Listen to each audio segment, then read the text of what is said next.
esteemed guests, we are very proud to welcome you here at the Symposium to celebrate the 70th anniversary of the World Council of Churches. And my name is Dr. Marten van der Meulen, and I'm very happy to be your host today for those 2 hours. The World Council of Churches is not just a cooperation of churches. It started here in Amsterdam 70 years ago, in the aftermath of a terrible war, to promote justice and peace in the whole world. And as the Protestant Theological University, we are honored to host this symposium today. The symposium is devoted to a question we believe lies at the heart of what the World Council is. This question is, how can one be a host of peace for someone else? We have very highly regarded lecturers today who will answer this question for themselves and reflect on this theologically. We will also have a conversation between the presentations on the couch here and with the public. And this conversation will be hosted by the rector of our Protestant Theological University, Professor Dr. Mechthild Jansen. But before we start, let me introduce to you our lecturers of today. Dr. Agnes Abuom, who is the moderator of the World Council of Churches. Reverend Dr. Olav Fykse Tveit, the General Secretary of the World Council of Churches. Reverend Mathilde Sabach, from the National Evangelical Synod of Syria and Lebanon. Reverend Naila Kassab, President of the World Community of Reformed Churches. Mevrouw Tutu van Vught, the Executive Director of the Desmond and Leah Tutu Legacy Foundation. And Kathleen Vrije, who is a honorary professor at the Asian University for Women and also a former member of the Dutch Parliament and former coordinator of SKIN, which is a network of migrant churches in the Netherlands. So, very welcome to all of you. We are really, truly honored.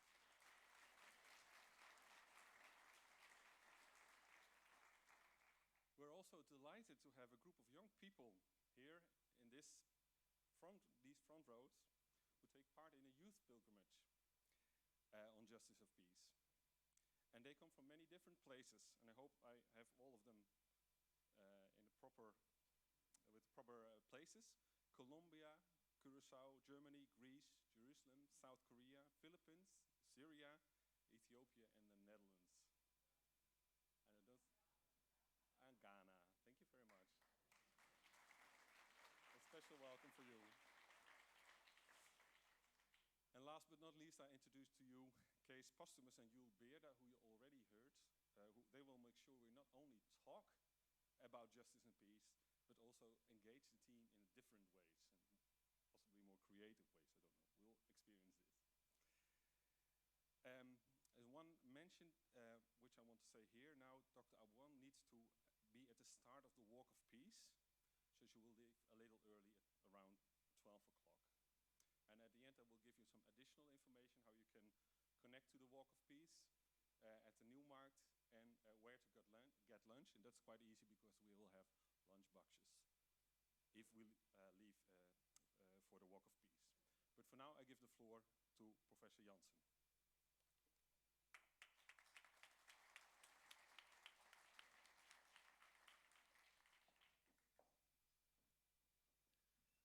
Thank you and welcome. Leo Tolstoy tells us a story. It is about 3 hermits, you know, those people who live in seclusion from society, living on a remote island. And one day a ship arrives with pilgrims on board, and a bishop is traveling with the pilgrims. And he heard about the hermits living on the remote island, and he said, please bring me to those hermits. I will teach them the Lord's Prayer and all the other essential teachings of Christianity. And the sailor brought the bishop to the hermits. He was received with great hospitality. he began to teach them the Lord's Prayer and all other essential teachings. And the whole day long they tried to learn it by heart. And at the end of the day, the bishop left, went to the boat again, and fell asleep.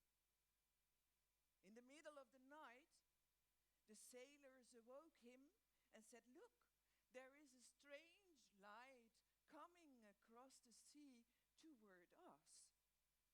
And the bishop and all the other pilgrims gathered on the deck of the boat. The light was coming nearer, and it became clear that the light was illuminating the three hermits walking on the water toward the boat. And the hermits were shouting, "Please, dear bishop, we have forgotten some of the words of the Lord's Prayer. Teach them again so that we might really capture them."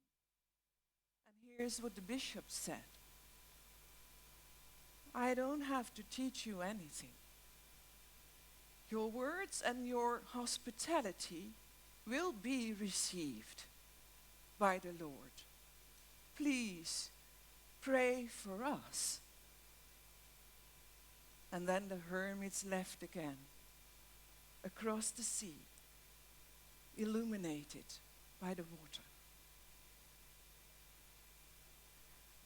This is perhaps what we want to learn today at this special occasion, celebrating together 70 years of being churches together. You know, in 1948, when it started here in Amsterdam, the World Council of Churches. By the way, is there anyone who was there in 1948? You see, there is one. Dr. Albert van der Heuvel, he was there, he is present, and he is still alive and kicking. So you see, ecumenism is healthy. He is there. And we also have one small memorial from 1948. It is this tablet that was given to all the people who were there. Somebody's mother, who's over here, took this tablet and said, "This is 70 years, and I kept it in my house." And it is a kind of art style also of that period, if you look at it. Well, isn't it? We wouldn't make it that way again, but it is something that has been kept over the years. At that time, we told each other as churches, we will stay together. Now, in 2013, at the assembly at Busan in Korea, we changed that a little bit. But importantly, we changed it. Because then, at that time, and there is one of Busan in Korea over here as well, isn't there? Yes, please. She is coming over from Korea.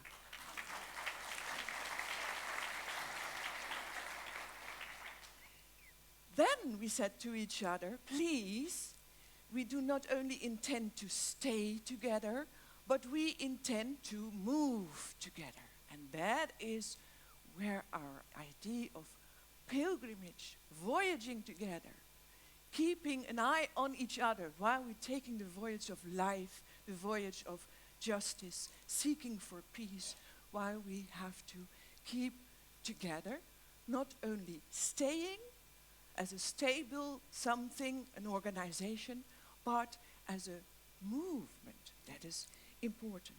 And as theologians studying over here at the Protestant Theological University, we want to endorse that message. I mean, theology is something of keeping an eye on the movement of faith. Each one of our honored and esteemed guests will make a short TED talk, and afterwards I will pose some questions, you will pose some questions. The first one, as already announced, is Dr. Agnes Abuom from the Anglican Church of Kenya, and she serves as a moderator of the Central Committee of WCC as the first woman and the first African woman in that place. So we are very honored and give her a hand when she gives us and delivers us her contribution. Be welcome.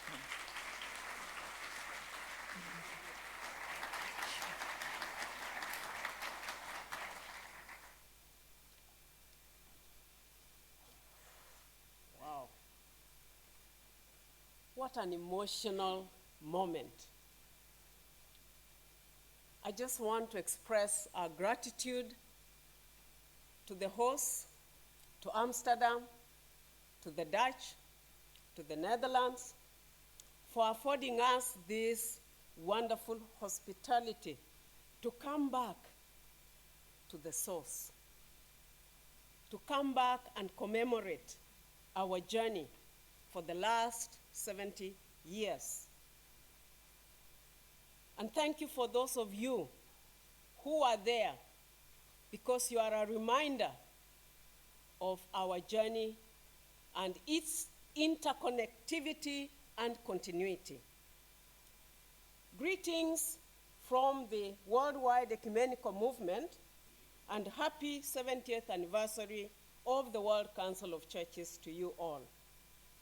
We congregate here today as a historic time to celebrate WCC's 70th anniversary. These days in Amsterdam are historic because we are returning back to the place where the World Council of Churches was founded by men and women of vision, dedication, and commitment to affirming every person's dignity and right.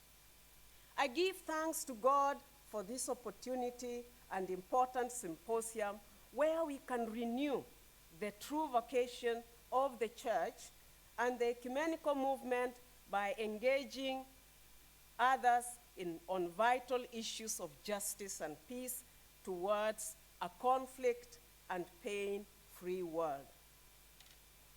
I find the theme, hospitality on a pilgrim's way to justice and peace, to be a very essential and timely aspect of restoring the welcoming culture that has been diminishing in recent years. Hospitality as a whole is not only one of the oldest, but also among the top multi-billion-dollar industry in the world today. The hospitality we are talking about here is, however, not the multi-billion-dollar industry. Rather, it is about the expression and living out of our faith in action as illustrated by Jesus Christ and the Holy Scriptures. Simply put, it is being hospitable to the other person, irrespective of identity, race, creed, and gender. It is, however, prudent to note that hospitality that we are discussing here draws its motivation from the second greatest commandment of our Lord Jesus Christ, that you shall love your neighbor as yourself, in Mark 12:31. With the current wave of popular nationalism, hostility against foreigners in many parts of the world, erection of walls of separation, it is worthwhile of us as Christians on pilgrimage of justice and peace to engage and succinctly define what the Apostle Paul meant by saying, contribute to the needs of the saints and seek to show hospitality, but show hospitality to one another without grumbling. Ideally, hospitality deals with offering comfort to guests, outsiders, foreigners, and even strangers. It can be as simple as being able to smile and trigger a smile back from someone whenever you are in the presence of a stranger. do not neglect to show hospitality to strangers, for thereby some have entertained angels unaware. God thus reveals to us through his apostle Paul that there is a way to handle people who are strangers to us. If we mishandle them, then we have mishandled God. Our world is slowly but surely diminishing the culture of hospitality, and at best, we extend it reluctantly. It is God's command that we be hospitable to strangers, aliens, and even foreigners. This command was directed at the leaders, elders, or anyone who may have been given a chance to offer guidance. In Leviticus, we are told, hospitable, be a lover of good, self-controlled, upright, and disciplined. For how else would a leader listen to testimonies and cries of others if he or she isn't hospitable enough? How would one confide in you their troubles and fears if you are not hospitable enough to even listen? Where people tend to do hospitality well, they tend to do evangelism well too, as the two are correlated. Hospitality is not a matter of Christianity, but also a matter of humanity, compassion, and concern about those we do not know. As Christians, we are called to reach out to the poor, widowed, lame, and even blind. For at various times in our lives, we are the poor, the lame, the blind, and even crippled. You might not be financially poor, but you might be poor at controlling your anger, offering love, listening to others, and many more. There are millions of people who are not physically lame or crippled, but have a deformity in how they perceive, treat, and interact with other people. Like in a church where you move to create space for others to sit, or any other place where we seek comfort, it is always good to create a welcoming environment for others to come and enjoy the comfort with us. Finally, our prayer as we walk for justice and peace is that hospitality on the pilgrim's way of justice and peace is to acknowledge and affirm the dignity of every man, woman, boy, and girl as created in the likeness of God the Creator. This is a hospitality whose nature and scope seeks to embrace all people irrespective of their additional adjectives to their names by affirming the justice, rights, and humanity and the peace of the other, whether a guest, a native, or an immigrant along the way of life. This is the type of hospitality that enables the pilgrim to transform wounded and conflicting communities to heal and reconcile. It is a hospitality that works at developing a culture of nonviolence, care, and compassion, as opposed to violence that befoil the stranger in the story of the Good Samaritan. Hospitality on a pilgrim's way is about sharing, encouraging, and enhancing narratives of the sacredness of every encounter and the sacredness of the other person. It is thus a hospitality marked by humility, which is not thinking less of oneself, but thinking of yourself less. Thinking of the thousands of orphans perishing in the streets and shanties who do not know their next source of food. The thousands of children dangerously crossing seas and oceans in search of peace and prosperity, only to get stranded. The men and women whose dignity is violated as they become commodities and packed as cargo for the next destination. The pilgrim's way of justice is inspiring others along the way to stretch hospitality to those in war-torn regions and bring to account the perpetrators. As pilgrims, we are challenged to be mindful of our friends, neighbors, or even someone sitting next to you who is going through, and be able to trigger smiles in their hearts of these men and women.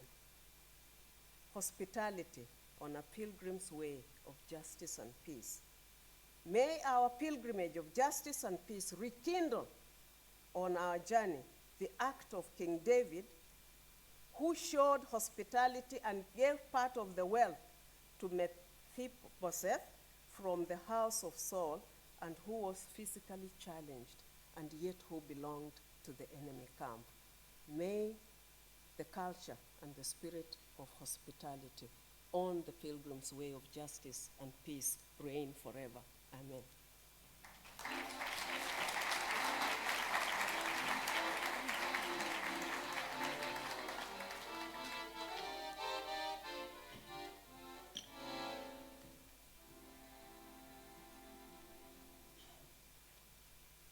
Nou hoop ik dat deze het ook doet. Ja, hè? Thank you so very much, my dear Dr. Abuom. I would like to start asking maybe, hearing all the very beautiful things you said about hospitality, referring also to different texts, biblical, but also non-biblical, because you said it's not only Christians, a Christian value, that hospitality. But the idea that Jesus was essentially homeless.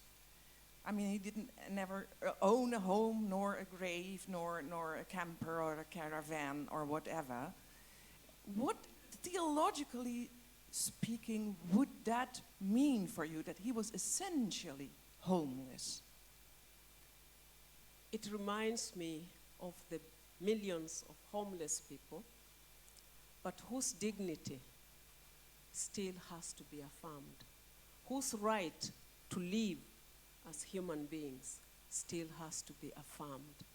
You don't need to live in a mansion to experience dignity. Thank you. Thank you very much. And also, you extended a little bit about being hospitable also to other groups of people that you maybe have never learned to know. Now here there is a large group of young people, and I think it's very important for the ecumenical movement that we are also hospitable in leadership, to give them also responsibility and to receive them. What would be your inspiration for them to become like you, so to speak, a leader in the ecumenical movement? I wish they don't necessarily have to become like me, but hospitality is about sharing. Hospitality is about looking at the other as yourself. It's the golden rule. Treat others as you'd like them to treat you. Therefore, for young people, we need to give space, because they bring their wisdom, they bring their experiences. As a community, as a church, we would be unhealthy, we would be incomplete if we do not provide seats at the table to draw from that fountain of wisdom and experience that enables us to have an intergenerational link of the web of life. When I see Dr. van den Heuvel, Albert here, I'm reminded that I belong to different generations. I draw from their generation. For where I am, I look back and I know I am anchored in another generation. Thank you so very much. Maybe even among you, as people who have traveled together for at least 3 days now and made this voyage together, do you have a question for our Dr. Abuom, for Agnes? Do you have a question for her? No.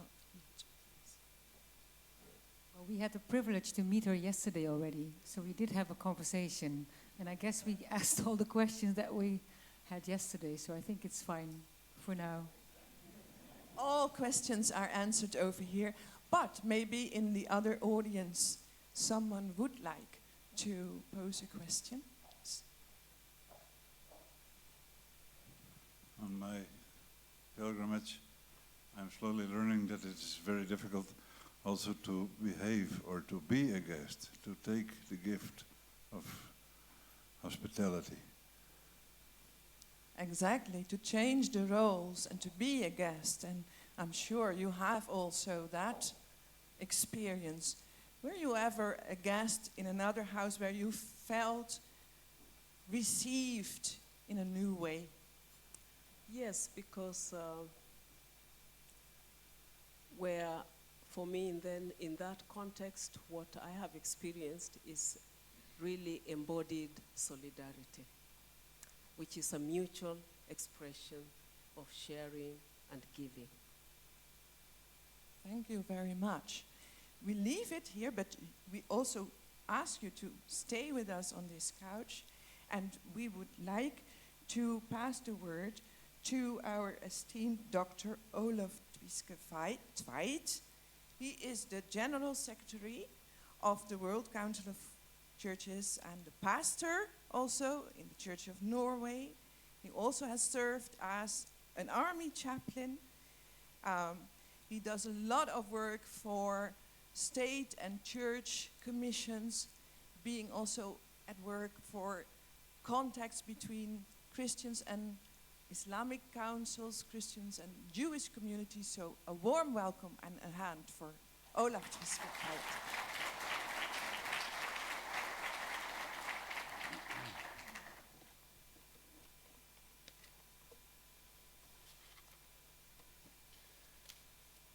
So, dear fellow pilgrims, dear hosts, it's really also my privilege to thank you for the way you have prepared our birthday party. It is more than candles. It is something real substantial you have prepared. And thank you for bringing us together and bringing us together to really discuss where are we and what are we together. Because the World Council of Churches is we, not me or Agnes, it's we. And I greet you, of course, on behalf of those who are in charge today and colleagues today in the World Council of Churches, and also the member churches who are together 350 celebrating today the World Council of Churches. I'm delighted to participate here in this symposium, and I thank you for a very thoughtful contribution by organizing it under this theme. From near and far, we arrive and we experience the great gift of unity, fellowship, and love. And as we know, the most famous icon, at least the most famous icon used in the ecumenical movement, is the icon of the Trinity, of Rublev, showing the three guests at the table of Abraham. The icon of Trinity and the icon of unity, inviting us into the table, into the fellowship. So, the most significant expression of our theological reflection about unity starts with an action of hospitality, of inviting the other into our table, into our fellowship. So you have taken a chord that is really moving the whole idea and the whole history of the World Council of Churches. But what was inaugurated 70 years ago, today in this very city, was a genuine movement to narrow our differences, to heal our divisions, and to link arms in Christian solidarity for the sake of the world.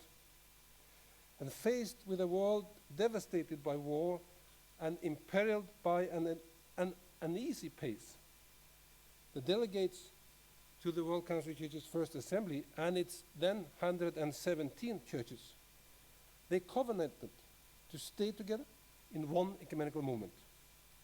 and they reaffirmed the relevance of the gospel as a countersign to what they called man's disorder.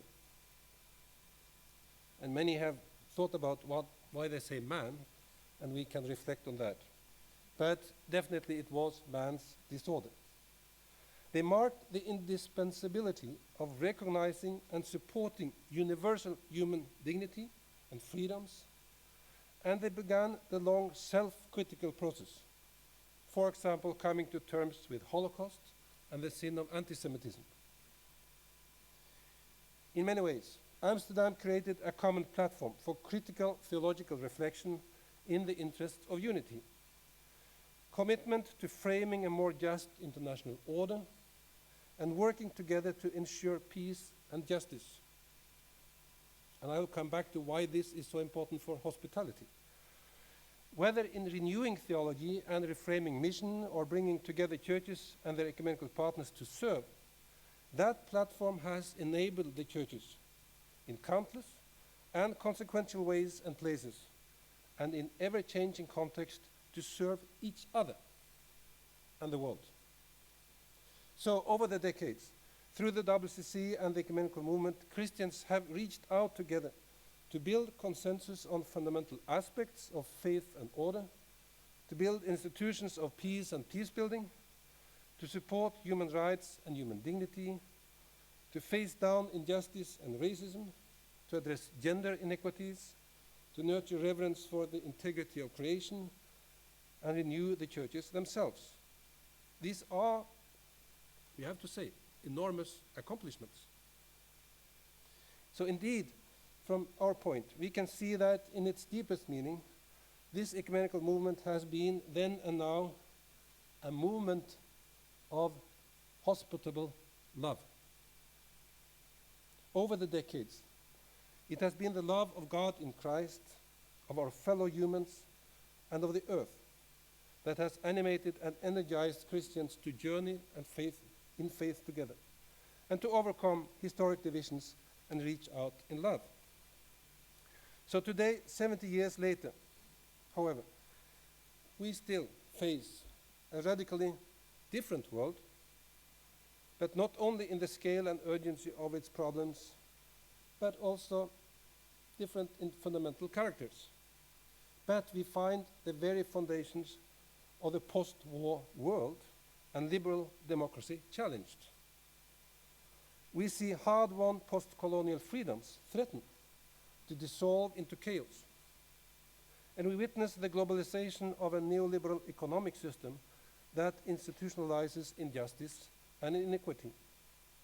And we observe a historical shift in Christianity's center of gravity to the global south. We see a dramatic and often volatile encounter of the world's religions traditions. But we also see, when this is analyzed carefully, that migration is not a new phenomenon. And it was not only new related to the Second World War, it is an ongoing reality of human life together. And McKinsey presented last year a report saying two important things. One is that migration has always been going on, and in the overall picture, it is the receiving community that gains the most. Always, they say, actually. Because those who come with their gifts, their abilities, their time, their skills, their energy, their lives. So today, people are on the move for many reasons. And those who are involved in hospitality should remind ourselves and others that we might be those who gain the most. That's a theological perspective from the icon of Rubel, but it's also the conclusion of McKinsey's report today. I have the privilege to visit many of our churches and in many countries, but also to be together with some of these pioneers and strong leaders in our movement. And one of them is Desmond Tutu. And in my last conversation with him in Cape Town, he said, Olav, when you meet the Germans, tell them that the day Mrs. Merkel opened the doors for these poor refugees, that day I was proud to be a human being. And I think he, as often, is able to say the whole thing in one sentence. So, in a celebration of the 500th anniversary of Reformation in Germany, I had the privilege to stand in front of Mrs. Merkel and the President of Germany, saying something about why unity in the church is important for the reconciliation among people. But I also quoted Desmond. And Mrs. Merkel was quite moved and came to me after and said, please convey my thanks to him. So this is an opportunity for me to please do so. Let me end by saying this is also at the heart of Christian theology because it is about how we express God's love in the world. It's about how the unity of the ecumenical movement is an expression of what St. Paul says, the love of Christ compels us to work for reconciliation, to overcome the divisions in the church as a division of humanity, but also to find new ways of showing that in our hospitable acts, we show the most genuine acts of Christian love. And sometimes the most important act is to help people to stay at home, to not have a reason to leave their homes. Whoever we are, whatever we are doing in this movement, we are called to be fellow pilgrims, showing the ecumenical movement of love, grounded in this one Spirit of Christ. And let us continue this journey. Thank you.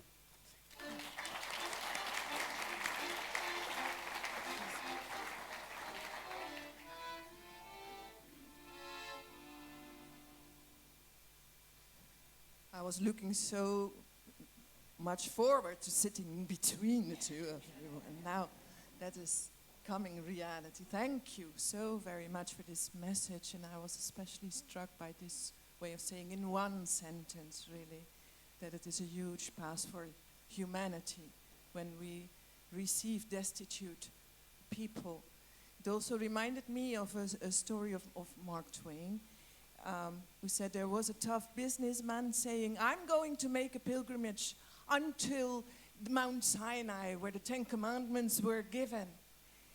And when I am there, I will tell the whole world about the 10 Commandments. And then Mark Twain said, you'd better stay in Boston and keep the 10 Commandments. That is also how you ended your story. Now, I would like to ask you, are there any people that you would never receive in your home? That's a good question. I hope I will not refuse anybody. But this is a challenge for us as human beings. And have you ever... And I think we should be honest about it. Yes, to be honest, because you maybe cannot be naturally open to everyone. But have you ever been surprised at people coming to you from other classes or other ways of thinking who made you change your theology or your ideas about God? Well, I will turn the question around. Have I ever met anybody that has not changed my thinking? Every human being has something to tell me about their life and their story and about what God has created them to be. Exactly. And I understand, I try to understand, then in what way, you also mentioned that, or at least you alluded to it a little bit, that this idea of hospitality does not only extend to people around you, but also to the creation around you. And you make relationship between being a pilgrim and having a green church. Having a pilgrim's church means being a green church. So what is the relationship between that? in the World Council of Churches, we have developed this concept of just peace. And one dimension of a just peace is a just peace with creation. And I think if we observe what's happening in the world today and think at least for half a minute about what it means that we have to make this a home where we all are able to live. To use this phrase of but Pope Francis, our common home. And I mean, that is the issue here. Whatever we do to one another is related to what we do with creation. And the other way around, what we do to creation, we are doing to one another, those who live today and those who will live after us. So actually, hospitality today might be help one another to live at home. Thank you very much. Maybe we have time for one question of the audience and or a reaction to what Dr. Tveit shared with us. Yes, please.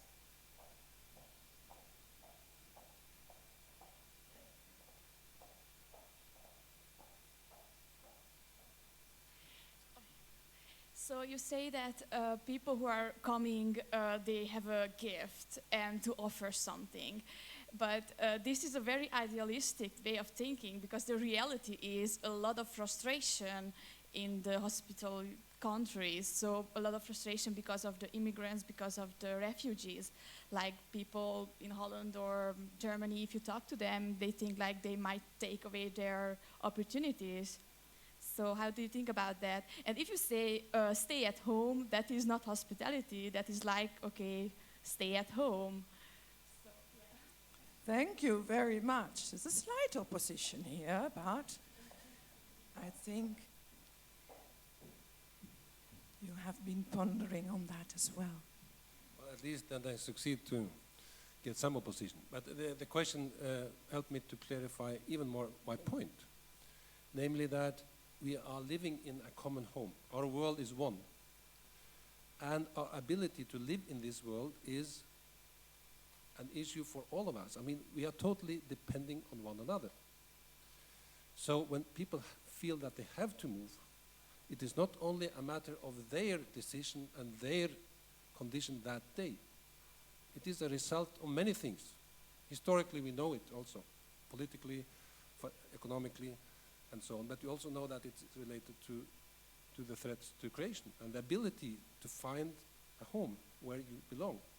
That's what I mean. It's not that you should stay at home and not come to visit, but or come and seek asylum and protection when you need it. Because that is our duty to give that.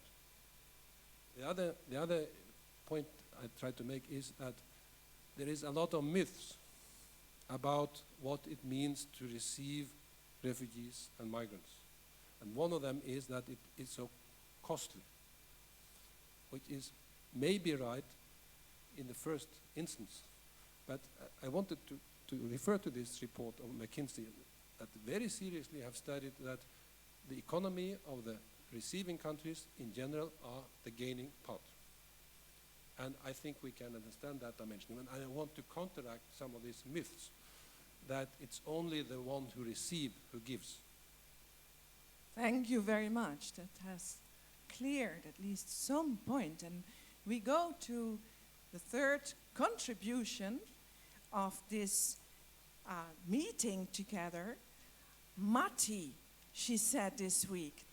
Matti for French. She is the Reverend Mathilde Sabach, coming from Syria, graduated from Near East School of Theology in Beirut, also graduated in English at the university in Aleppo, but that was before she decided to dedicate her life to the church and especially to the youth of the church. So give her a big hand, Mathilde Sabach.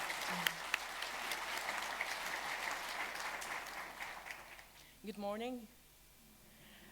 First of all, thank you for this gracious invitation, especially to us, we young people. I belong to this generation. Some of you are older than me, by the way. And that was so lovely, especially the will to be here instead of all of those difficulties that we faced. And I feel so honored to meet the idols of the World Council of Churches, those who we read their writings and their lectures, and we look to be one day like you, maybe much better, I don't know. I think that God will make a way when it seems that there is no way, even for us living in a lifetime of war. So for me today, I chose one word from the theme, hospitality on a pilgrim's way of justice and peace, and I'll be thinking with you about this specific word. It is one Hebrew word. Nevertheless, it is mentioned throughout the Old Testament, hug or hug, and I have my Old Testament professor who taught me here. So it is hug that is mentioned in the Torah, in the writings, and the prophets, like we have many writings in Exodus, in Zechariah, and 1 Samuel. Hug, pilgrim. According to the English Concordance, then the meaning of this specific word is wide enough to include the following: to make pilgrimage, to celebrate a feast, and to observe. The Arabic word comes from this same Semitic root of the word, and it's pronounced as hajja. So see, hug and hajja.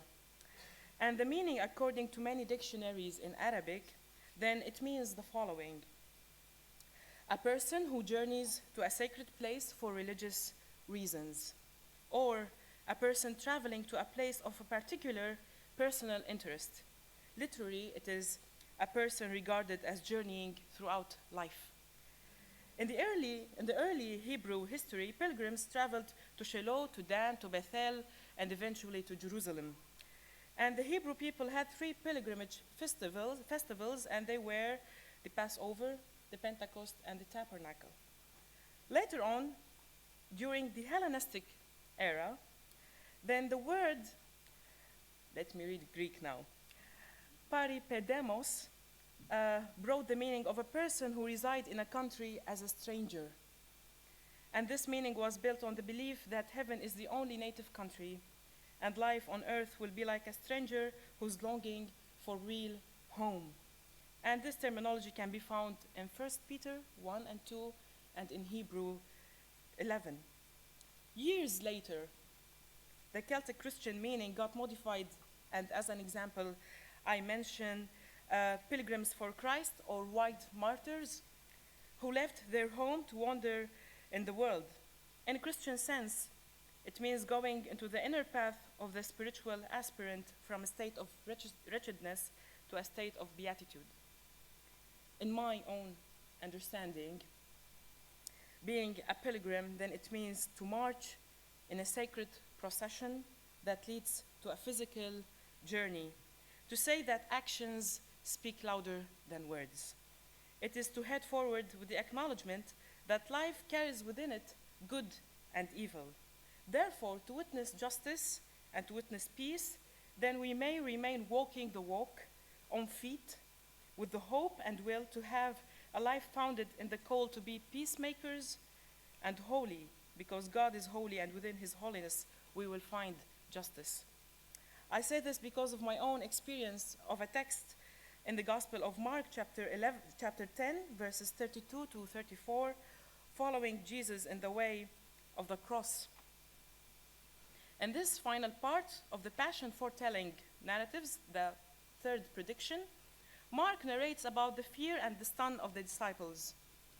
In addition to this, the Markan grammar seems to demarcate 3 groups within these accompanying followers: those going up with Jesus, who are astonished; those following, who are afraid; and the 12 whom Jesus taught privately. Analytically, the language of going up has a double function here. First, going up to Jerusalem, and we have people from Jerusalem now. Going up to Jerusalem, which is a city built on a hill, 2,500 feet above sea level. Or going up as a spiritual pilgrimage, as it's written in the Old Testament in Isaiah 41 to 11, where God heads his exiled people back to the Holy Land in his saving act. Most probably, Mark had this passage in mind. The way theme in general is found throughout the main section of his gospel, and the portrayal of Jesus on the way up before his followers to Jerusalem may immediately bring incidents from Isaiah passage of the redemptive act of God into life. Usually, a pilgrim admits by definition that he or she longs for a specific eyewitness, for a special experience. In my own case, as I'm ministering my mother church, then I long and I belong. I long for the peace that Paul, the apostle of Christ, called the churches to demonstrate. I long for just lives to my congregation's members. I long for them to live according to the gospel of Christ in a lifetime of war, where and when justice is broken, peace is bleeding, and to survive the day is the utmost dream of individuals and families. In my ministry, I see many people who are following Jesus to the cross daily, because we believe that history never forgot to mention the remnant, and history cannot ignore us, and history cannot hide those who truly march so God's kingdom may come amongst them. Jerusalem has the cross at its hill, but the tomb is empty, and Christ is everywhere. Because of his resurrection, we continue to march, even in Syria, as living temples whose pilgrim ends in Christ alone. And I leave you with 7 thoughts to wonder upon. And this is for us as youth. Pilgrims are not diverted from their aim. Pilgrims are to hold the things of this world loosely. Pilgrims become like what they want to attain. Pilgrims will not be satisfied with anything but God himself. Pilgrims are not grieved by the arrival at the journey's end. Pilgrims ponder what to pursue. And finally, pilgrims travel together. Thank you so much.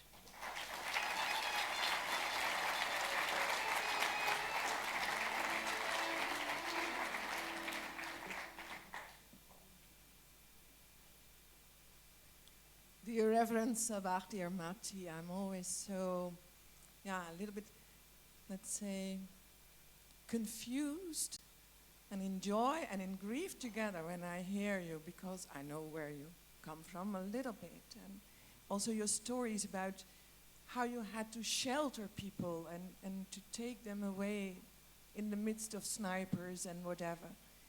Now I was wondering, don't you think that our speaking here in Western countries about pilgrimage and so on is a little bit of a luxury compared to your stories and your community of Christians who cannot be anything but pilgrims? Usually they define peace as the absence of war. If you don't have war here, this doesn't mean that you have a peaceful life. If you don't have war in Europe or in the West in general, this doesn't mean that you are at peace. Sometimes you're fighting your own fights. Maybe it's secularism, maybe other things in the church, maybe gender justice, maybe lots of things. So you have your own pilgrimage that you need to think of and to reconsider each time and then. In comparison to our area, throughout history it is known that everybody is looking to have a fight there. I don't know, maybe we are too important, I don't know. And maybe they enjoy fighting in our place, but we don't enjoy actually.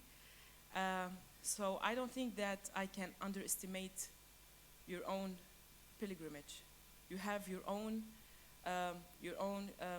issues to think of and to fight the good fight, to arrive to peace and justice, because you need to be just in every single moment, and peace to reside in the heart of a human being is not something that is easy. But we have something different that's called war each 100 years. Sometimes we say that we got used to it, but I refuse to get used to negative things and ugly things. So I think that we are on the same track, though we're thinking of two different matters, but we are all pilgrims. Thank you so very much. Yeah. Anyone of you who would like to give a first reaction or question, please? Hello. So in living in a predominantly non-Christian population, is it or is it not essential, the notion of evangelization or sharing the good news in your act of hospitality? And what is the relationship between the two concepts, in your opinion?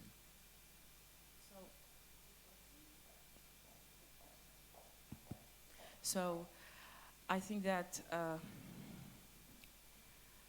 you're mainly asking about how we evangelize or share the good news with Muslims and how we live together as Muslims and Christians in the same country. For the first part, I think that the Protestant church in my area thought of sharing the good news while living it.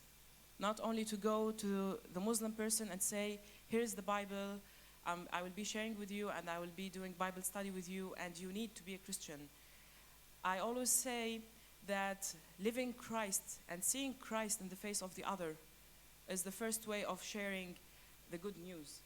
And as we do this, as we live as peacemakers, and as we live as being loving and being hospitable to others, and looking at our neighbor as we look at ourselves, this opened the way for a common life. We share the same culture, we share the history, we share the language, we share the desks at our schools, and we share the buildings. So we really live as neighbors. And sometimes, believe me, the Muslim person can show more love to you than a Christian person if it comes to certain issues. So as for me, I will have a building, I will have a house in a building where I have 3 Muslim families. And one of them, she calls me mama when I pass by. So I know that she will take care of my house if I'm away. So I have no problem. Actually, this is the beauty of having unity in diversity. And at the same time, I will never forget of living Christ with that person and sharing the good news that she may know Christ in the same way that I experienced him. Yeah? Thank you very much. Thank you. Yes. Now, my dear friends, it's also good to not only talk about the movement of pilgrimage, but also to move a little bit like pilgrims, and therefore we have our beautiful friends who make music and movement. Thank you. We haven't heard your voices until now. It's time to raise your voices. Raise your own beautiful voices. And please repeat after me. Peace and justice. Peace and justice. Peace and justice. Peace and justice. In our world. In our world. In our days. In our days. As it is in heaven. As it is in heaven. As it is in heaven. As it is in heaven. Go the way. Go the way. Come what may. Come what may. Well, do you know it by heart already? Well, let's sing it, and it's a very easy tune. We can sing it together. First, I will sing it once for you. Yes.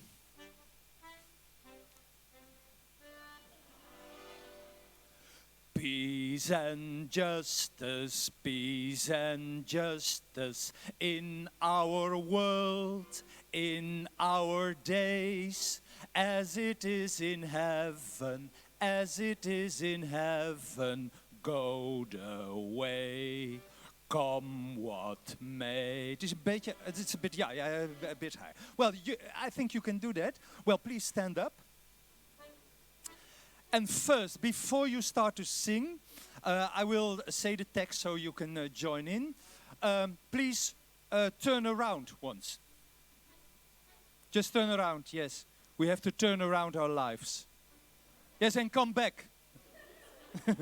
Please come back, yes. Okay, there we go. Peace and justice in our days, in our world, in our days, as it is in heaven. It's perfectly suited for this song, I think. As it is in heaven, as it is in heaven, go the way, come what may. Well, peace and justice in our world, in our days, as it is in heaven, as it is in heaven. Go the way, come what may. One more time.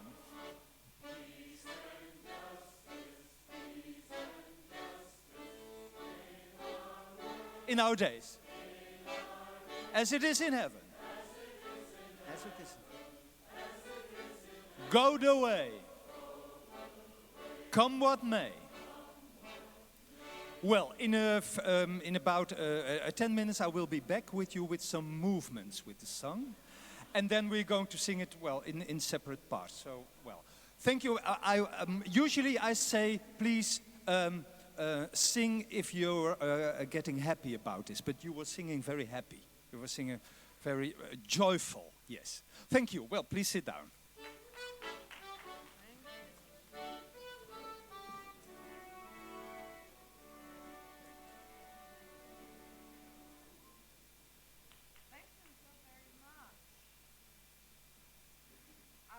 Next speaker will be the Reverend Naila Kassab, a minister also in the National Evangelical Synod of Syria and Lebanon.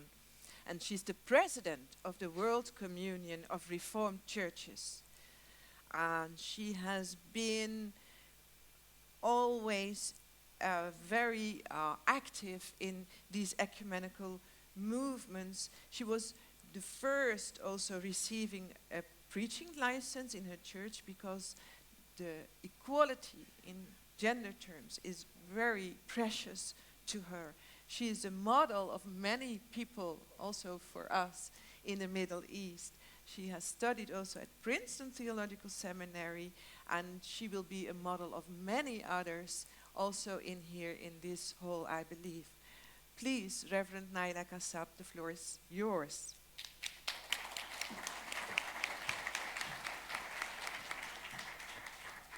Now we sing the original song. Are you sleeping? Are you sleeping, Brother John? Hope not.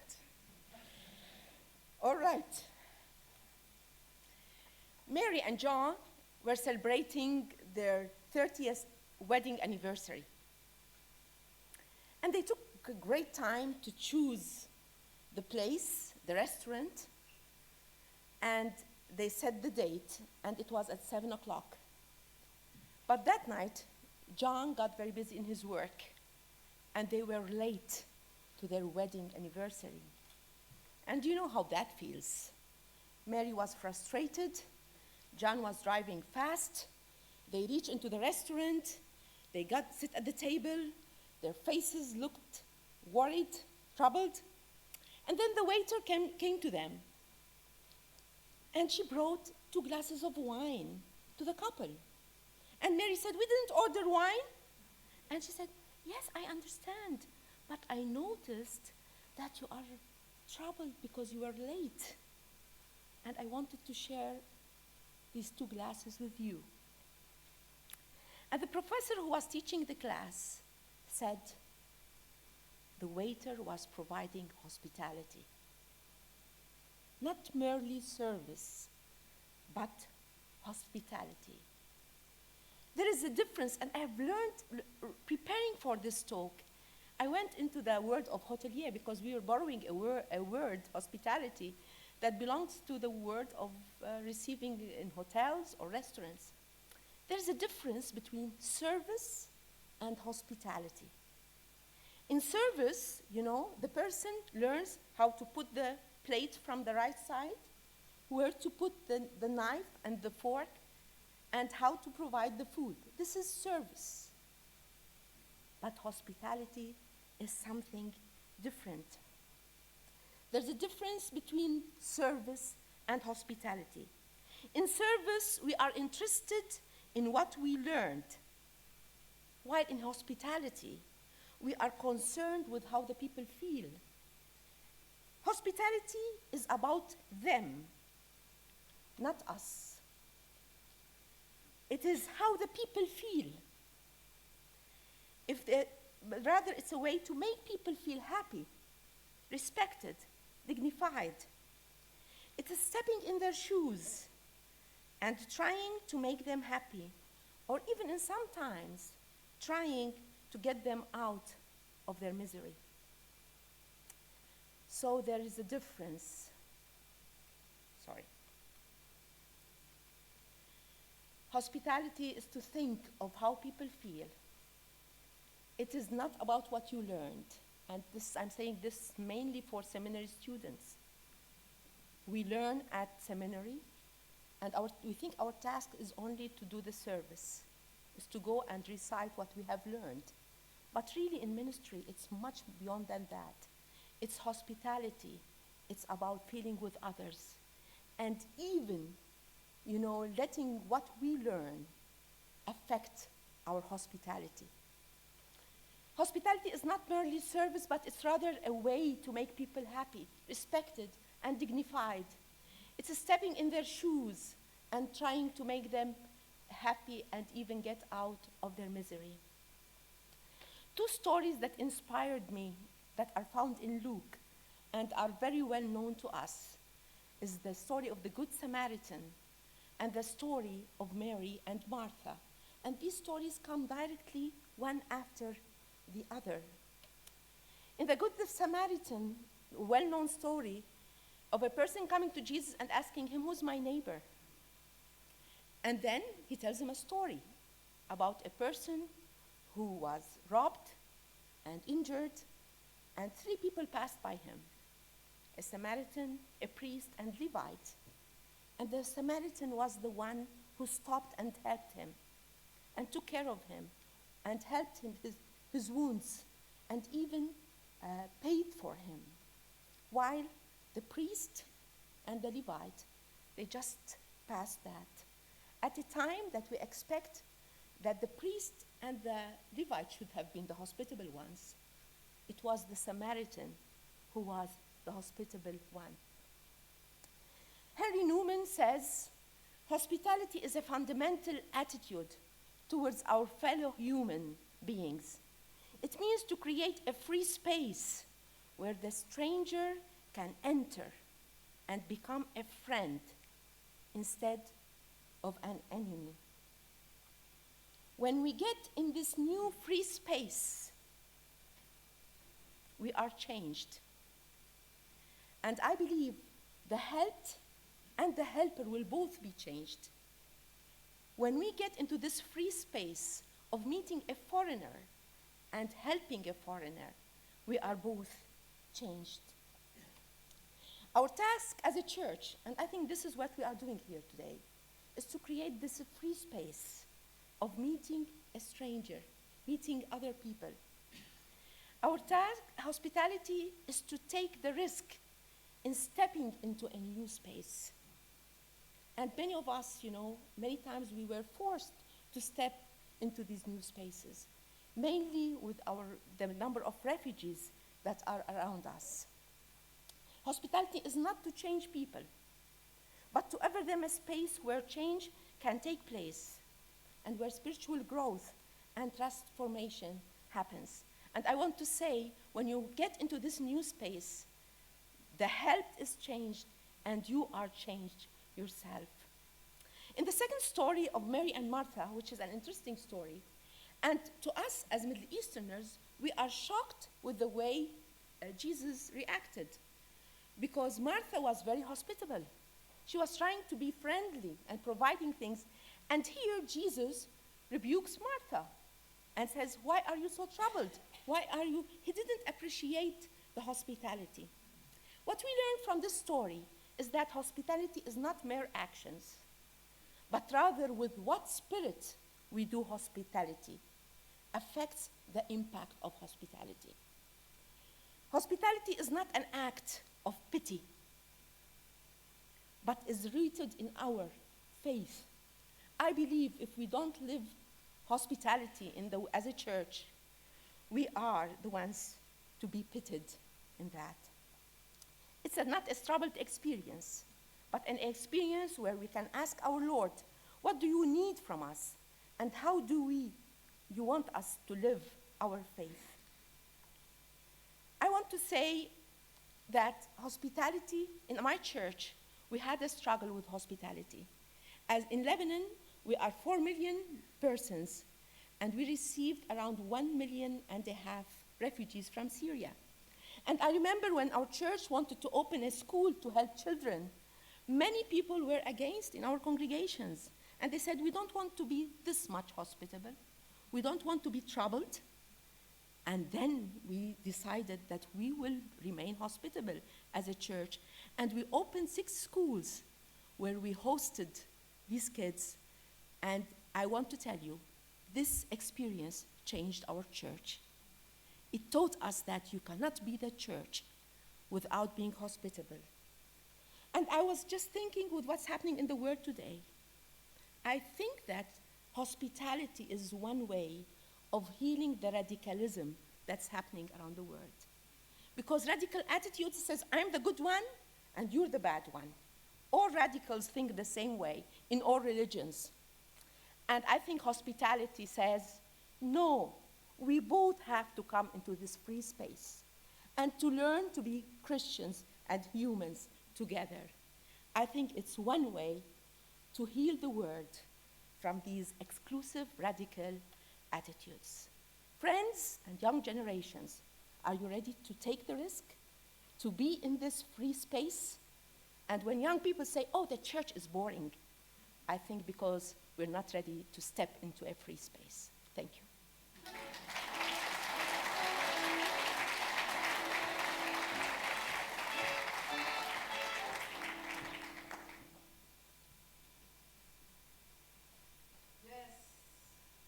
Reverend Kassab, when I hear you ending about this risk, what in practice is the risk that we are taking when we are really hospitable towards each other? I think one of the most difficult risks is that you have to let your prejudices go. Yes. To change, to be able to say what I know, I have to revisit my prejudices. And I think this is not an easy step, but it's a risk that we get into it. And when we get into it, we gain meaning in our life. And sometimes we apologize for the way we perceive people and judge them in different way.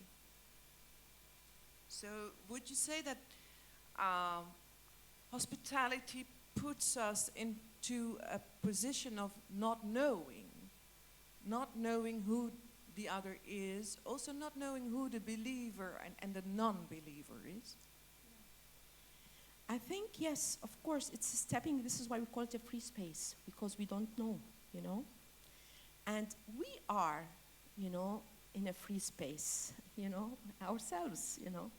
And this is where it's not knowing, it's revisiting, it's reevaluating, and at the same time, gaining a new insight about ourselves first, and then about others.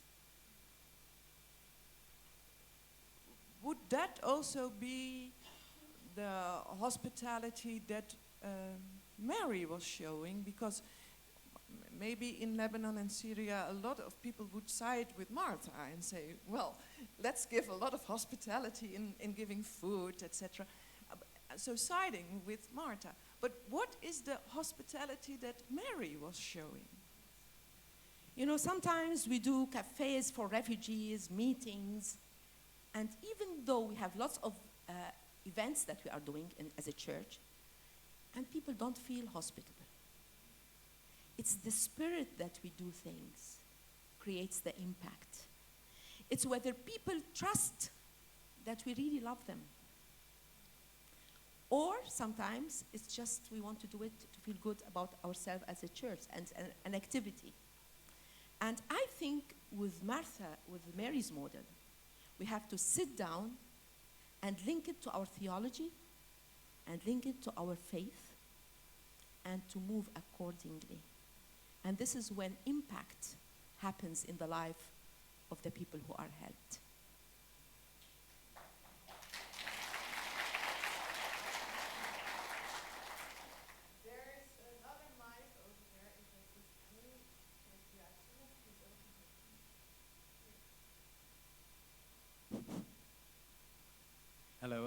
Pim, and we've met.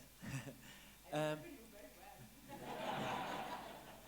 I was wondering, you were talking about the hospitality of your church in Lebanon being challenged by the enormous amount of people coming in and asking for hospitality. You can be hospitable by your own and in your own way, but how do you move a congregation to be hospitable? Can you elaborate on that, please? Well, it's not easy. I think the young people have a great part in that. If the young people get involved, those who are worried feel that there is something lively happening in the church, and they will join in. I remember when we started the Children for the Refugees, it was a new kind of Sunday school where you go and check your hair when you go back. But I tell you, that experience changed the spirituality of our church. And those who were opposing, they started to feel the blessings that the church is doing something on the ground that's real, dealing with human beings. It's not mere preaching. And I think this is where the young people are excited. It's not mere preaching, it's life. Even when you pay a price, where you have to go and check your hair from fleece. But it's a matter of real commitment to the gospel. Thank you so very much. Once again, Reverend Kassab.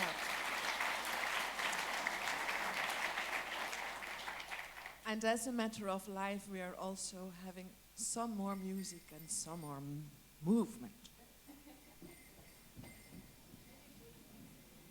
Well, all right, let's put some movements to the text. You know the tune already, you know the text, you're a wonderful ecumenical audience, really. I've been a ecumenical by birth, and I married an old Catholic husband. My musician Yulbida is Jewish. What do you want more? Please, follow me in the next gestures. Peace, I think, well, I have a, yes, it's a good idea, yes. I need two hands, but I have only one. Well, let's do it without. It is. Peace and just. Peace and just. In our world, in our day, as it is in heaven, as it is in heaven. Go your way. Come what. Can we do that? One more time without okay, here we go.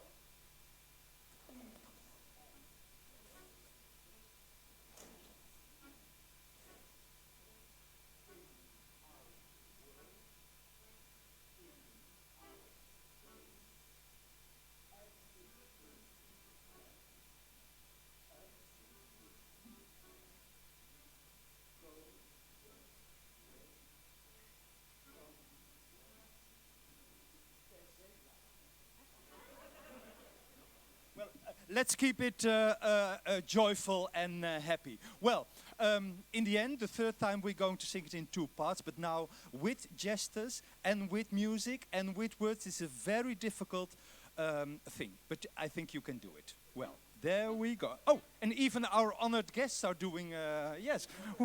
yes, it's all right, yes. Okay, there we go. Peace. Peace and in our world, in our days, as it is in heaven, as it is in heaven. Go what may come. Yes, well, it's all right. Yes, it's 90% of the effort, I think. Well, let's do it some more spiritual. Huh?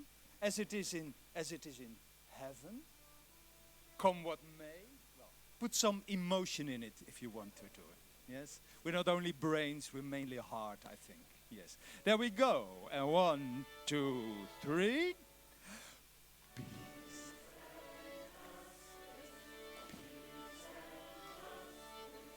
in our world, in our days,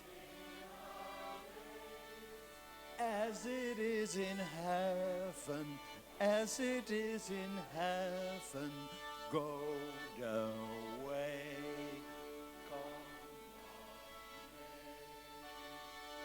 Beautiful done. Thank you. See you later. Thank you.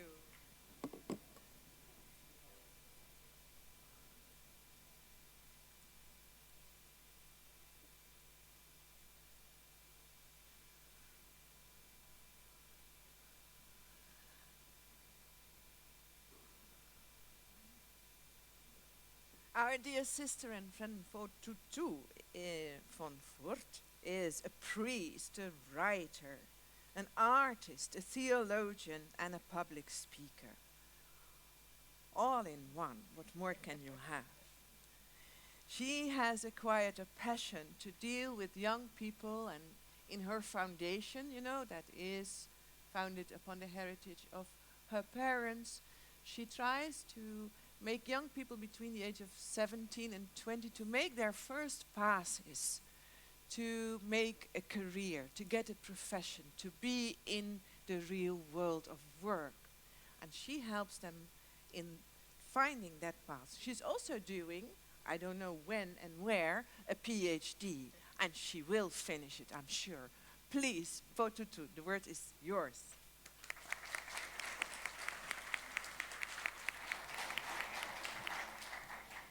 Good morning still, yeah?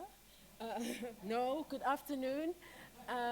It is an honor, a pleasure, and a privilege to be with you here today, and thank you for the invitation to be with you. I actually wanted to talk a little bit first about just the difference between a pilgrimage and a mission trip, because I have led groups on pilgrimage in one of my previous incarnations. And and the interesting thing was, in the groups that I have led, it was really important to learn that distinction before we set out on our journey. On a mission trip, you go to a place with the purpose of helping, with the purpose of building a wall, painting a school, teaching a class, taking care of orphans, doing all of these important things that are examples of our work in the world and the love of Christ lived out in very physical and tangible ways. As a pilgrim, you go empty-handed. You go with the knowledge that you might be useless, with the knowledge that what you bring are not gifts, but rather you go knowing that where you go, God has gifts to give to you. People who go on mission trips often come back from their mission journey saying, I got so much more than I gave. People who go on pilgrimage go knowing at the outset, I will get so much more than I give, because the place that I am going to, God has something prepared for me that I cannot yet see, and that I must take the risk of the journey to be open to what God has for me. As a pilgrim, we rely on the hospitality of others. And as a pilgrim, we are called upon to be the embodiment of hospitality. Because what we offer on a pilgrim's journey is nothing less than ourselves.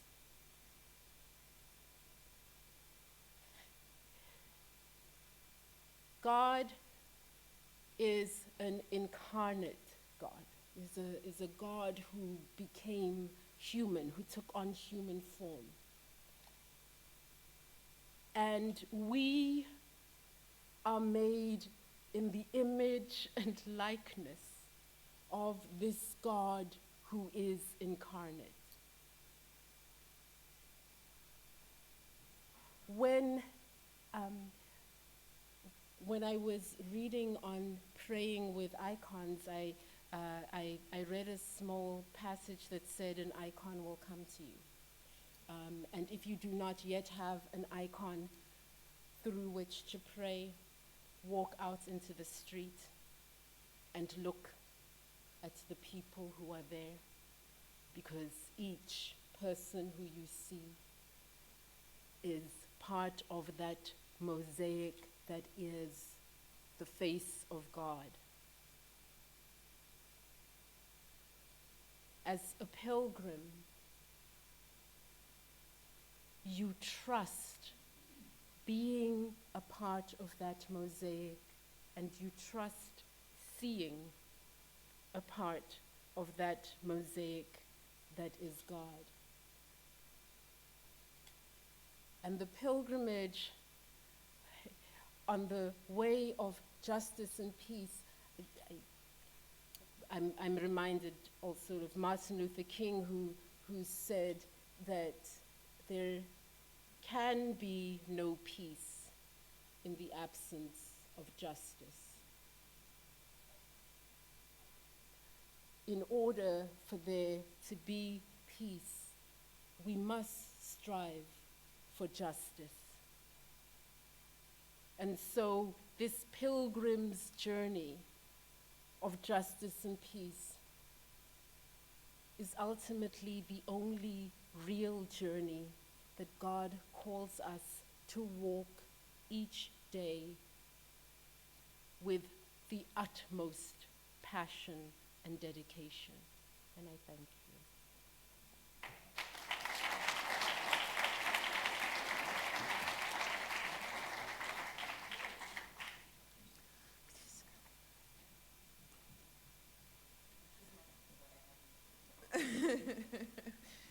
You just made your pilgrimage also over here.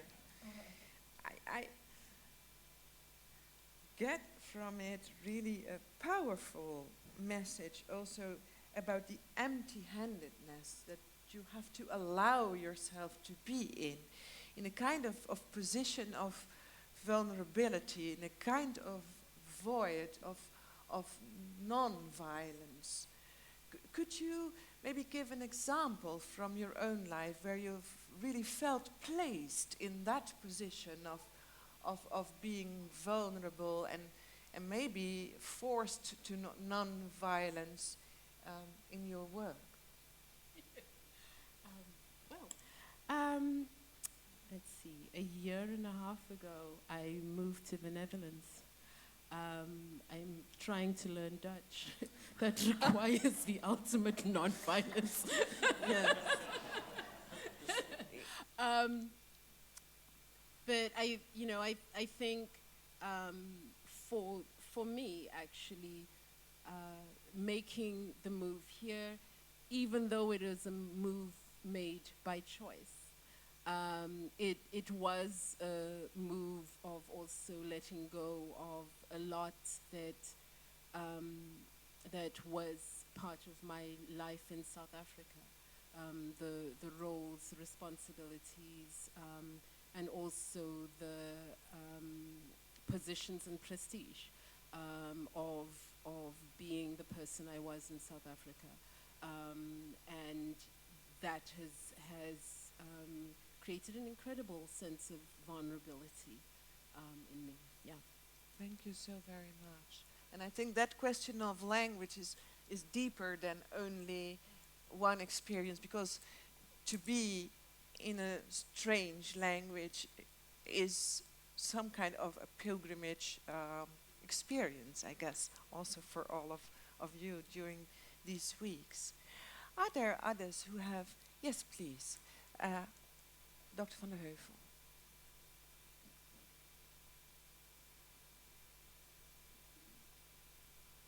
Ik zat te denken, we hebben een beetje Nietzsche nodig. U weet dat dit is een land dat niet erg hospitable is, eigenlijk. Waar ik hier en daar wat... We need a little bit of Nietzsche. We need something which is less meek and friendly than those words suggest. And I wonder therefore whether the pilgrim should not be armed. Is it not a modern time in which people do not come to beg at the door to be well received? And is it not time to say, if you're not hospitable, we just come into your house and make you hospitable? Wow. Intruding. Some years ago, I had taken my niece to McDonald's. Don't judge. And so we were sitting at a table, and I watched a little girl who had a sheep. And she started at the table over there, and it was like a little stuffed sheep, nice woolly fluffy thing. She started at the table over there and said, "Look at my sheep! It's a nice fluffy soft sheep." And the people at the table kind of looked at her, and she decided she wasn't getting the reaction that she wanted at that table. So she went to the next table. "Look at my sheep! It's a nice soft fluffy sheep." Carried on with their conversation as though she wasn't actually there. And she made her way around the restaurant and finally got to our table. "Look at my sheep, it's a nice, soft, fluffy sheep." And she reminded me of the story that Jesus told of sending out apostles and saying, "Come back." And if you knock on a door and you are and the people do not receive your peace, wipe off the dust from under your feet and move on. And the fact that this child was able to move from table to table with all of the enthusiasm that she had started at the first table with was such an example of just wipe the dust off your feet and move on. There will be a place where you will find the hospitality that you deserve. Thank you.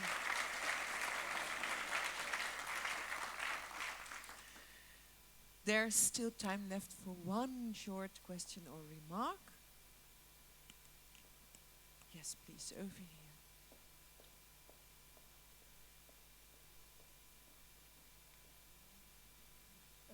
Thank you very much. I just want to follow up a little bit on what Albert said, because we have now 70 years of World Council of Churches. And 70 years ago, I think it was your predecessor, Fykse Tveit, who said it's not only responding to a calling, but we have to address the pressure of our common calling. And I wondered today, in a world where nation states fail, and we communicate in a different way between peoples, etc., what can be the specific, more profound pilgrimage of the World Council of Churches ecumenical movement in addressing those issues which today are really being experienced as a dilemma? So how do you bring to the journey of pilgrimage the very central issue of true hope? Hope and a prophetic voice, that is what I hear. Not only a voice, also the action to be done. Okay, thank you very much. Maybe it's not only from Fo to answer that, but for all of us. But maybe first your short. I'm willing to bet that the answer to that question is sitting in this audience. That there is, as Dr. Agnes said, there is so much wisdom in our young people, and whose voices we often don't allow at the table of deliberation. And I'm willing to bet if we turned the question over to our audience, some of the young people would have something to say that can really reinstill the hope in us. Thank you very much. Dr. Tveit, maybe. I think the question is exactly what we are asking ourselves today. How do we bring this courage that started the movement 70 years ago into the reality of today? And one of my answers is, at least, we have to do it together. I mean, we cannot rely on the prophets as individuals. It must be something we do together. And for me, these last days I've been visiting the Democratic Republic of Congo, facing a huge challenge for the country in the upcoming elections. And it was amazing to see how the church leaders there understood that in this time we have to stay together. And the churches staying together is a powerful actor, not only voice. Yes, thank you very much. We are going to hear our final speaker of today, at least of this morning, because we have a lot of action and speaking of the whole day until tonight, late at night, you know, in the whole city of Amsterdam. They will see action, at least, by our coming by in the city. Our last speaker for this hour is Kathleen Ferrier. She was born in Paramaribo, Suriname. She lived in Chile and Brazil, in the Netherlands, but recently also for long years in Hong Kong. She concentrates on international organizations, academic institutions, and international businesses to work for the sustainability, human rights, but also fighting modern slavery. And that is something that is also intriguing to us. She's co-founder of Bright Hong Kong, and we hope that she is brightly over here as well. Please, Kathleen, the floor is yours.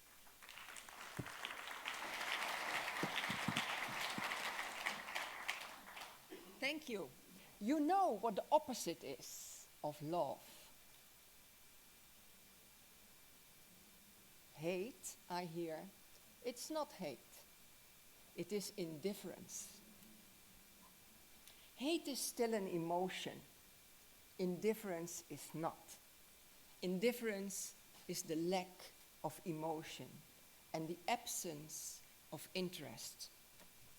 In my life, as Machteld already said, I have lived for long periods of time in different countries, in different places, different languages, different cultures.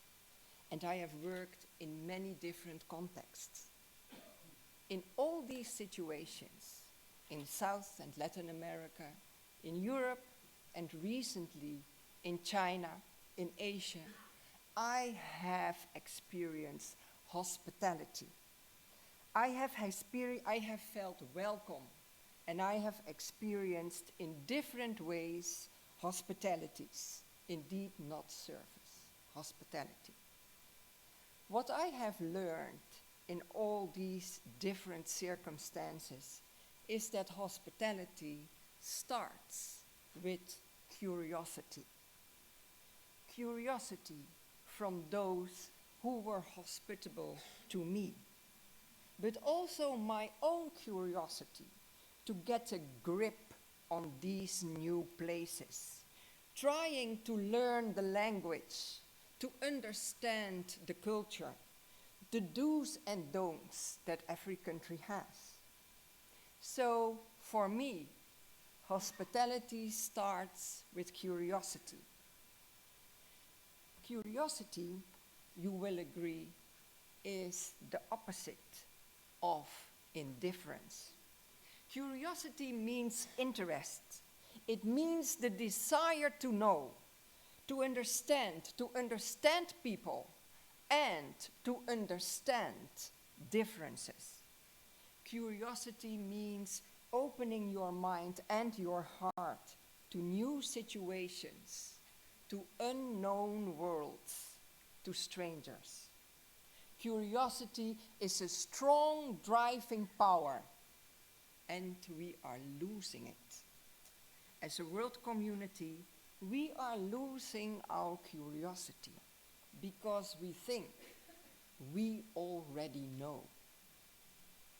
As our world has become a global village, and thanks to the traditional media, but certainly thanks to social media, we are losing our curiosity because Twitter, Facebook, Instagram, and what else tell us what far away places look like and tell us what to think about other people, about Russians and Americans, about African people and Chinese, about blacks and whites, about Hindus, Christians, and Muslims, without hardly ever having met them in person.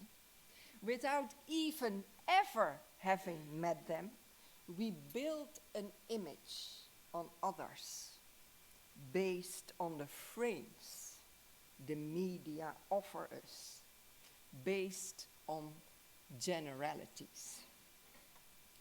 We lose our curiosity and we become indifferent people because we think we already know.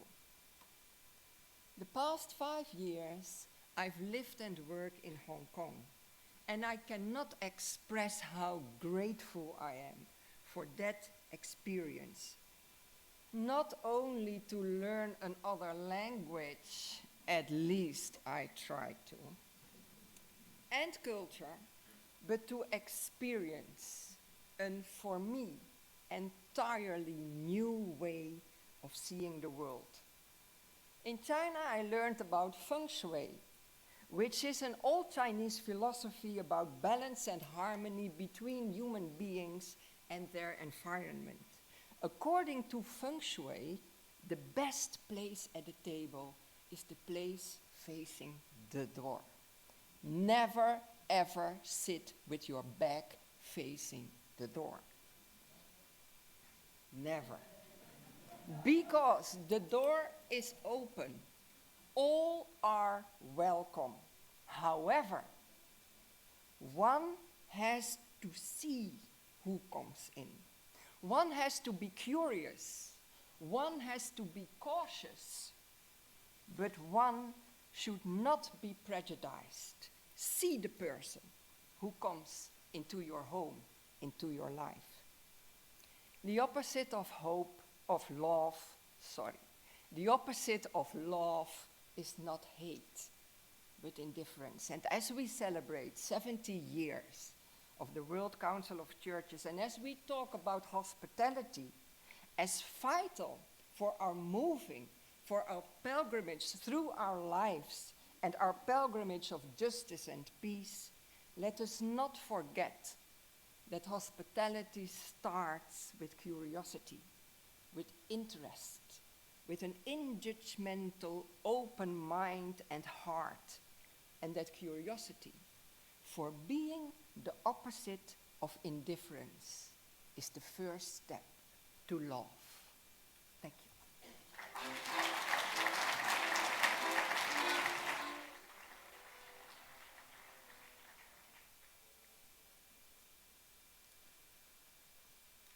Thank you so very much, Kathleen. Thank you for this opportunity. Yes. So have you back in the Netherlands. By the way, how do you perceive being received in the Netherlands back again? With one cookie, with the coffee and the Queen's talk, you know. It's only 1 week that I am back. It's overwhelming, and I've noticed that a lot has changed. Of course, I have changed, and a lot has changed in the Netherlands. And for example? I experience the Netherlands as a bit overheated society. Let's keep it that way. Let's leave our judgment, my judgment, for a bit longer time. But it's overheated. You're going to bring some cool down for us. Absolutely. Yes. When I heard your speech, I was reminded of the term Orientalism, that people think about others in ways that you are the Westerners, you are the Easterners. Western Christianity is much different from Eastern Christianity, etc. And of course, in my trade, missiology, there is a lot of anti-Orientalism. But how did you perceive it? How did you come to surpass your own Orientalism? What did they do to you? One thing that I have experienced as very much enriching in living in China, in traveling through China, shall I hold it? In living in Hong Kong and traveling through China, is that you experience that religion is not something for 1 hour Friday afternoon or 1 hour Sunday morning. It is defining your life. It is so important for you. China, of course, has had an enormous economic boom. If what happened in China the last decades would have happened here, we would all be crazy, I can tell you, we would have not survived. But Chinese people went through it. But as a result of the economic growth, people are looking for meaning in their life, and that is why religions are booming. Christianity, but not only Christianity, all other religions. And then you experience that religion is a driving force in the life of people, that religious symbols are on the street and they are equal to everybody, equally important to everybody. Young people, old people, business people, housewives, whatever. And that religion is a strong force that has been neglected, if I may say so, in many worlds, and that is why I find it so important to stay curious and be aware of the frame with which you look at others. Thank you very much. Maybe on the couch between, you have been co-pilgrims for a lot of years, maybe without even knowing one each other, but you have been co-pilgrims for whole of your life, maybe. So maybe hearing each other, you have questions to one of the other speakers that have come up right now. I see you nod. Well, I appreciate what you said about indifference. And I believe this is the real hurting experience that's happening in the world, especially with areas of injustice. People probably get motivated for the first month, second month, but when injustice is for a long time, people become indifferent. And I was wondering, probably we should recheck the areas as churches where we are indifferent, because we have lots of areas that we have forgotten in our churches, and to have a theology that rescues this our indifference as a church. I believe this we should, through our work, revisit what we do and the areas that we have left indifferent in our, and this is where we lost the vitality of our mission because of our indifference. It's not a question, but I want to really say thank you for that.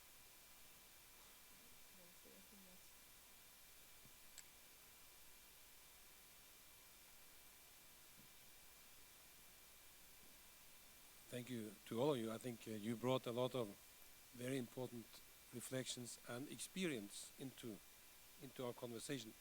And this is the point I would like to make, that the experience of being 70 years, before you are 70 years, as a person, is to think about what ups and downs and what kind of resilience is needed to continue. And this example of, or this perspective of attacking our indifference is one way. Another one is also to remind ourselves that a movement is not only a movement when it is successful in a very superficial way. Sometimes it is more successful when it goes into the depth of the problems, and maybe even when we find ourselves not so successful, but continue. And this is for me what it means to carry the cross, as a sign of what it means to follow Christ, to continue, not only the days when we are on the top of the wave. That's a redefinition, a new definition of success and what success might be in theology. Matti.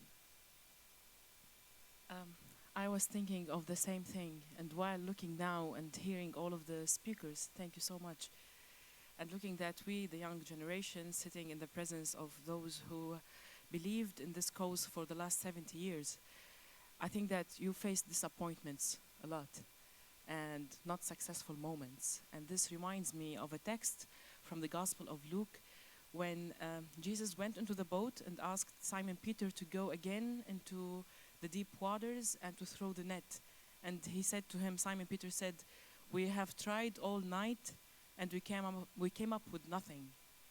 But on your word, I will lay down the net again." I think that this keep reminding us of what we are called to do. First, to have faith in God, and eventually with your own self that you can do it again, and to try again, to give it a new shot. And second, it calls us to be courageous enough to stand for what we believe in, for this cause. And third, I think that it goes back to the question of you when you said we need to do, we cannot only hope. Hope needs to be put in action. I think that we need to move. We need to have faith and to be courageous enough, and I will stop. We need to have faith and to be courageous enough and to do something, even if it is so little. But if we put it into that mosaic that she was talking about, I think that, yes, we can do it, even if we got disappointed many times.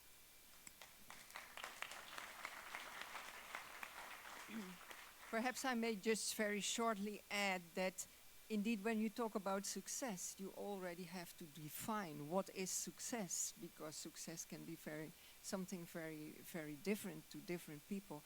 And I think that basically what we are talking about today, the pilgrimage, like Mrs. Tutu has been saying, is just making that first step.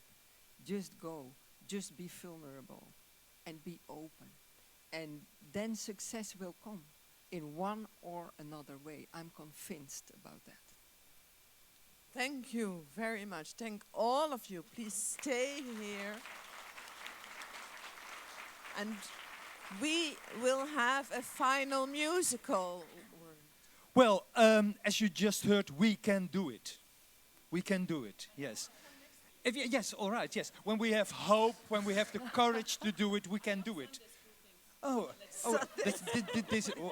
This is Sunday school. Well, that's my level then, yes, all right. Well, let's do it. Well, there's only one small change in the last movement. Yes, I'm going to change it, because, well, you said, come what may, but I think the best to do is, first, come what may. Well, let's see.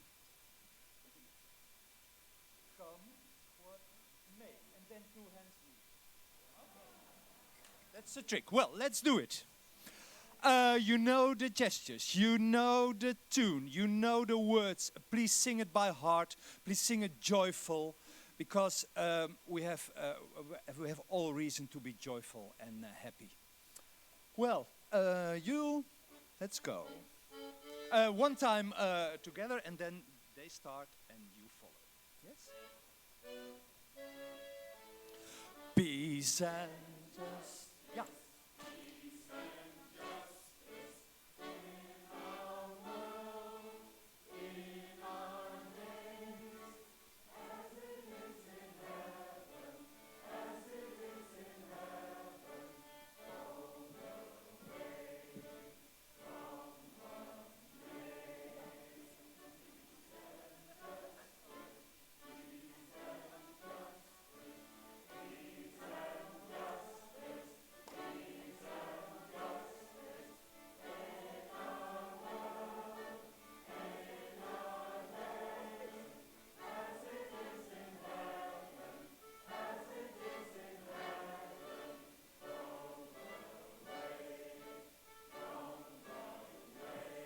Yes, that was once, but there's a bigger challenge, and that's the following.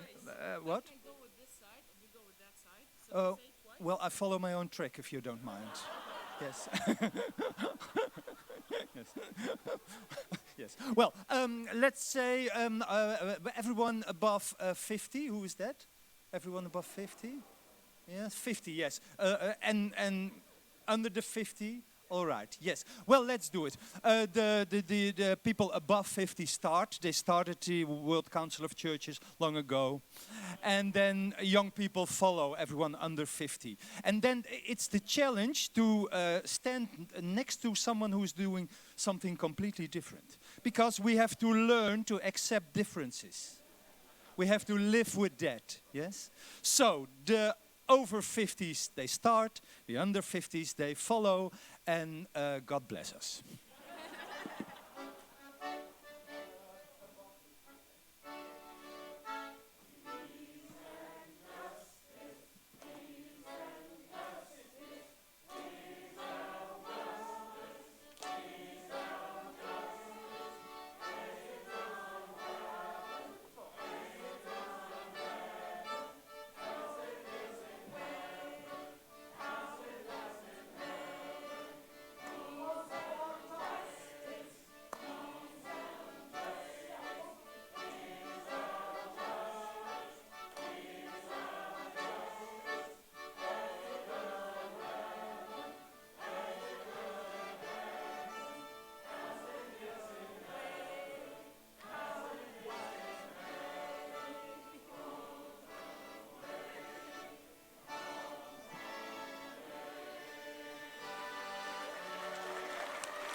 Sit down.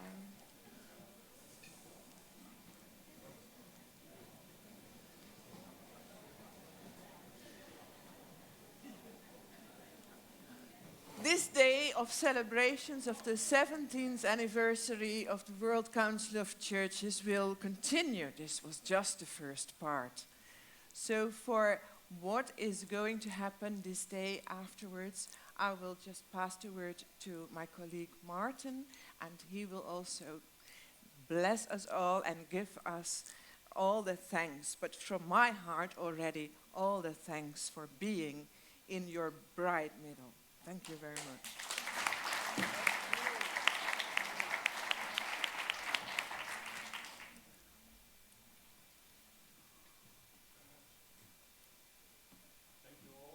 For joining us today, but I want to give a special thanks to our lecturers, and maybe you can give an extra applause to them.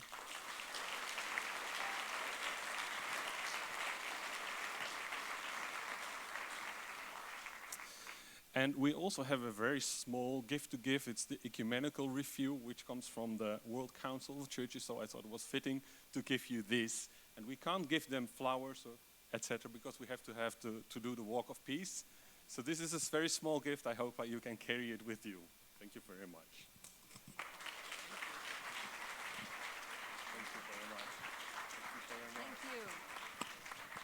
Thank you very much. And it's a bit redundant to give this to you, but it's coming from him. That's weird.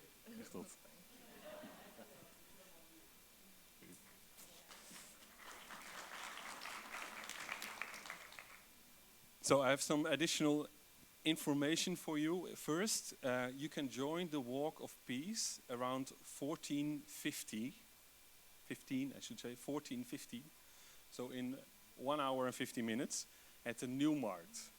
And it is important you go quite quickly to the New Markt, because we're not entirely sure they will be there at 14:50. Maybe they're a little bit earlier. 14:15. 14:15. Is that clear? So in 1 hour and 50 minutes, we expect the Walk of Peace to arrive at the New Markt, and then you can join them. But try to be a little bit early. You have plenty of time to go there, because you can go to the metro, which is just outside of the VU building. So you go outside of here, to your right, down, outside of the main entrance. Again, to your right, you will see the metro. and you take line 51, the metro line 51, in the direction of Central Station. And then you take exit Nieuwmarkt, which is the last stop before Central Station. So if you're at Central Station, you have to go back. So Nieuwmarkt. And from there we will wait for the Walk of Peace and join them for the last stretch of the walk. If you leave the auditorium, please grab a lunchbox, which the Protestant Theological University has provided for all the attendees and participants of this symposium.